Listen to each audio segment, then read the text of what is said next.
Meus queridos, Pai do Senhor, vocês sabem o que é pentecostalismo? Pentecostes, pentecostais, você sabe de fato o que é? Eu, para a glória de Deus, sou pentecostal. Nada melhor do que uma pessoa que está dentro desse movimento, né? Dentro desse mover do Espírito, para falar com vocês um pouquinho sobre. Não estou aqui para me autodefender ou defender o movimento, pelo contrário, estou aqui apenas para testemunhar das maravilhas, do poder do Espírito Santo. Amém? Se você é pentecostal e está assistindo esse vídeo, deixe o seu comentário de coisas que o Senhor tem feito na sua vida, de coisas que Ele tem feito na vida de alguém, para que aqueles que são críticos ou que são talvez até desacreditador do movimento, eles venham testemunhar e ver que realmente o Espírito Santo faz o crente ter poder e ousadia. Amém? Vamos lá. Então eu sou pentecostal, eu estou dentro do movimento e eu creio piamente. Mas o que é pentecostalismo, pentecostes, pentecostais e por aí vai? O que é isso? Vem lá do que aconteceu em Atos capítulo 2, mas não estou falando agora do movimento, do derramado do Espírito Santo ali, do batismo do Espírito Santo. Não. Estou falando que em Jerusalém tinha uma festa chamada Pentecostes. Essa festa era o 50º, significava 50º, tá? E era uma festa que tinha por significado de um nome chamado Shavuot. Shavuot era festa das semanas. Mas o que é festa das semanas, presbítero Paulo? Festa das semanas era agradecimento a Deus, né, que os judeus ali tinham para agradecer pela colheita, por tudo que o Senhor fez, do cuidado que o Senhor fez, no sentido da colheita. Né? Geralmente era comemorado 50 dias depois da Páscoa, tá bom? Depois da Páscoa, a glória de Deus. E eles ali, em alegria, em agradecimento a Deus, né? Na festa das semanas, na festa de Pentecostes, o Espírito Santo resolve visitar. Né? E aí os irmãos sabem muito bem. E o que foi profetizado em Joel capítulo 2, a partir do versículo 27, 28 ali, se não me engano, cumpre em Atos dos Apóstolos capítulo 2, tá bom? Mas por que tem muitas pessoas que têm preconceito ou afirmam que alguns mover, ou então todos os moveres aí, de forma física, de forma corpórea, de línguas estranhas, é do diabo, é demônios? Será que justifica só porque a igreja deles não tem isso? Né? Rejeita rigorosamente essa ação do Espírito Santo? Já foi comprovado pelos grandes eruditos, pelos professores das línguas semíticas, dos originais, ou pelo menos das cópias, que 1 Coríntios capítulo 12, 14 vai falar sobre glossolalia.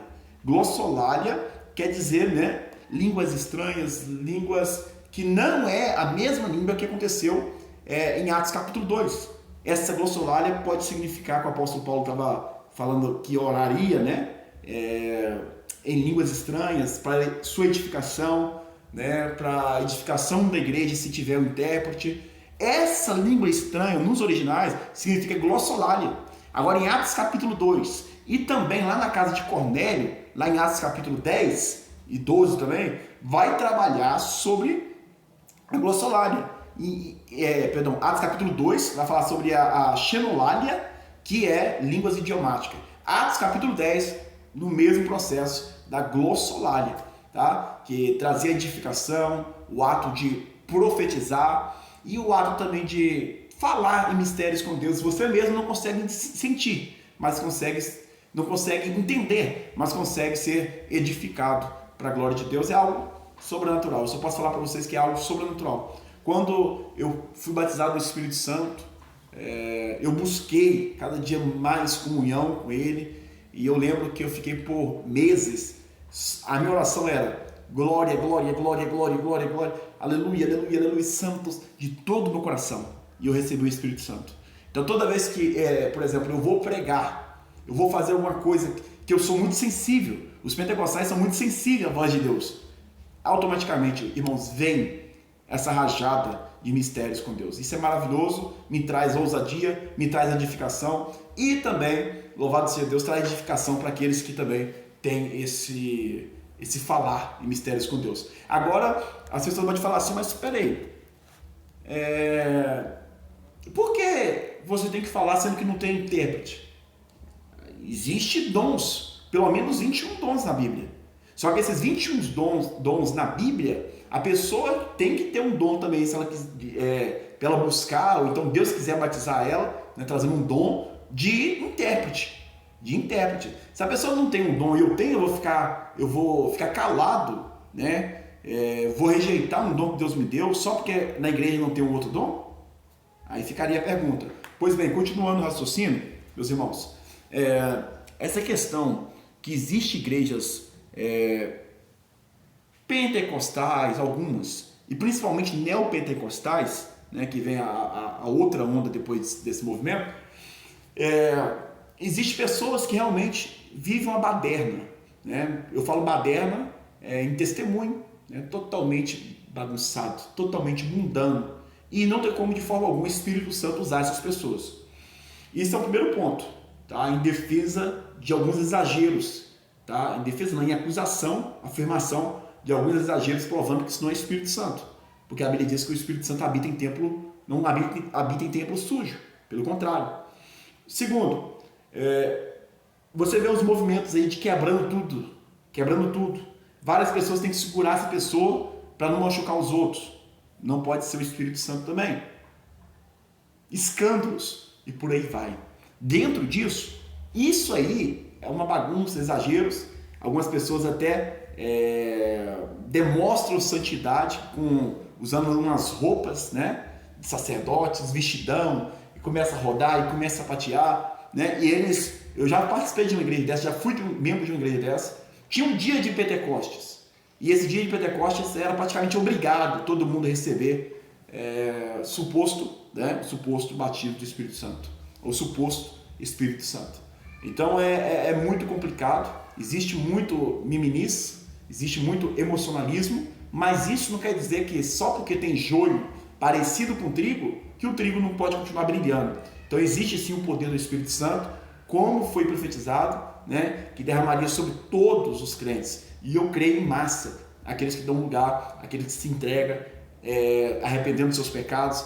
E o próprio Espírito Santo traz essa regeneração, traz vida para o cidadão ou para a cidadã, e dentro disso traz esse nova criatura. O Espírito Santo muda a pessoa, traz frutos do Espírito. Isso é louvado, é louvável, tá bom? Então a minha defesa é essa. O Senhor, quando você vai ler um livro, tem um livro chamado, eu indico para vocês, chamado O Espírito, como é que foi? Peraí, irmão, deixa eu tentar lembrar aqui. O Espírito do século XX, não é? Esqueci o nome agora, mas é muito interessante. O século do Espírito Santo, irmãos. Perdão pelo esse tempo, eu não vou editar, eu sou assim mesmo. Então chama O Século do Espírito Santo. Esse livro é extraordinário. Demonstra o agir do Espírito Santo no século XX inteiro. Avivamentos, como o avivamento de 1906, na Rua Azusa, né? Levantado ali uma pessoa sendo muito usada por Deus, um pastor chamado William Seymour, era um negro com deficiência em um olho, né? Cego de um olho, mas isso não teve impedimento nenhum para o Espírito Santo agir, né? Lógico que o Espírito Santo e toda igreja verdadeira não pode ter nenhum preconceito de forma alguma com ninguém. Isso é extraordinário. Então, dentro disso, teve também o avivamento do país de Gales, isso tudo no século XX, coisa maravilhosa, né, pessoal?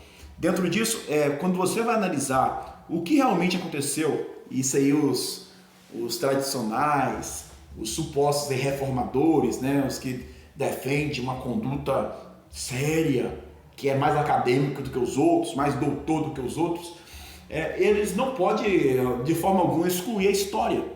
E a história, por exemplo, vai relatar fenômenos extraordinários. Por exemplo, esse livro que eu citei para vocês, O Poder do Espírito Santo no século XX, traz alusão de vários fenômenos, de várias manifestações de forma corpórea também.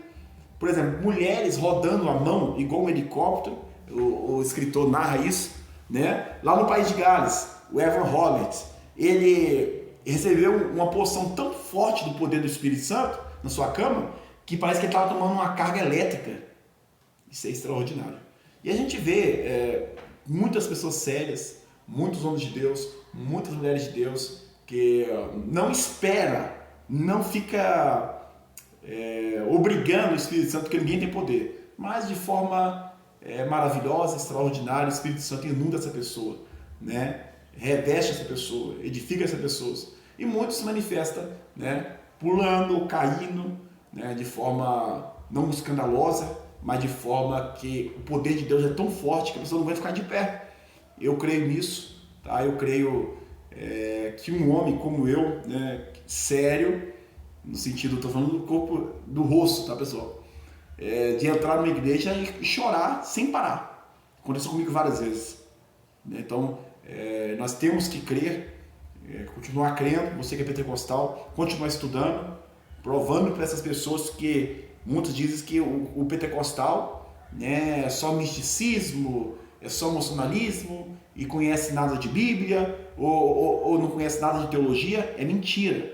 Glórias a Deus. Tem muitos pastores, muitos pregadores, doutores em teologia hoje. Graças a Deus por isso. Eu poderia citar vários aí, principalmente nesse campo teológico. Por exemplo, César Moisés de Carvalho, Gutierrez, pastor Edilson Fontes, tantas pessoas que eu conheço, Antônio Gilberto, José Gonçalves e outros homens de Deus espalhados aí no mundo, tá bom? Então eu deixo aqui para vocês essas experiências, essas alusões, trazendo a veracidade do pentecostalismo.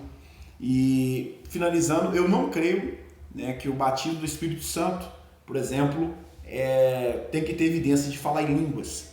Eu creio que o Espírito Santo ele pode trazer dons inúmeros, tá? Números para cada um. Um ele vai usar no ato de profetizar, um ele vai usar no ato de falar em línguas, um ele vai usar chorando, né? Então tem várias formas do Espírito Santo agir, e não só como alguma igreja defende, que a evidência maior é falar em línguas estranhas. Eu, presbítero Paulo, não creio. Agora, se as pessoas falassem, não, isso que o senhor falou é tudo mentira, não existe os dons, nós não somos continuistas, nós somos cessacionistas e nós não acreditamos, por exemplo, na revelação, né? Revelação que não contradiz a Bíblia, tá bom? Existem seitas aí que defendem ao contrário. Dentro disso, eu quero dizer para vocês que eu mesmo sou testemunha particular, ocular, né, melhor dizendo. Por exemplo, olha para vocês algo interessante. Quando eu morava em Minas Gerais, eu vivia no monte, pessoal. Eu vivia no monte, buscando a Deus, com os meus amigos, a igreja. Nós íamos em peso, mais de 30 pessoas no monte, direto. Eu nasci no monte, né? Aceitei Jesus e fui daqueles que buscam mesmo no monte. Dentro disso, eu não quero entrar naquele ponto se é certo ou errado, orar no quarto é melhor, etc. Eu sei que eu tive várias experiências que edificaram muito a minha vida como um crente pentecostal. Dentro disso, queridos, duas pessoas em dias diferentes foram usadas por Deus para profetizar sobre a minha vida, trazer uma revelação na questão que eu ia para um lugar distante, uma cidade longínqua. Deus ia me usar muito, eu ia ser próspero, e inclusive eu ia casar. Pessoas diferentes, em dias diferentes, falou isso comigo. E eu guardei isso no meu coração porque eu estava conhecendo a minha esposa, tá? E não tinha falado para ninguém. Tá? Estava conhecendo minha esposa mora em Mato Grosso, onde eu estou aqui hoje, já há 8 anos, para a glória de Deus, casado. 8 anos que eu estou, graças a Deus, vai fazer 8 anos que eu estou casado, e Deus seja louvado por isso. Dentro disso, meus queridos, no último dia, quando eu estava com a passagem comprada para mim vir aqui para Mato Grosso, para morar, eu estava com muito medo, angustiado, porque eu ia deixar minha família, eu deixar os parentes tudo, né, os amigos, melhor dizendo, e Deus usou uma mulher que estava pregando numa quinta-feira, e eu estava lá como diácono, na porta. Ela falou assim, levanta as mãos. Eu levantei as mãos e falei assim, irmão, assim manda dizer o Senhor para você, descansa teu coração, não fique pasmado, com medo, eu sou contigo, já te falei e vou garantir, você vai ser próspero na cidade onde você vai estar indo. E ela não sabia, era de uma igreja, de uma outra igreja, e trouxe essa revelação para mim. Para a glória de Deus, estou aqui há 8 anos, próspero, casado, tenho uma filhinha, tudo está caminhando para a glória de Deus. Com dificuldades ou não, Deus tem nos sustentado. Tá bom? Então deixo para vocês um dos testemunhos que eu poderia contar tantos aqui que vocês não iam ficar comigo aqui na live, nesse vídeo, né? Deus abençoe vocês. E deixe seu comentário aqui, pentecostal, se você tem alguma experiência com Deus. Fica na paz.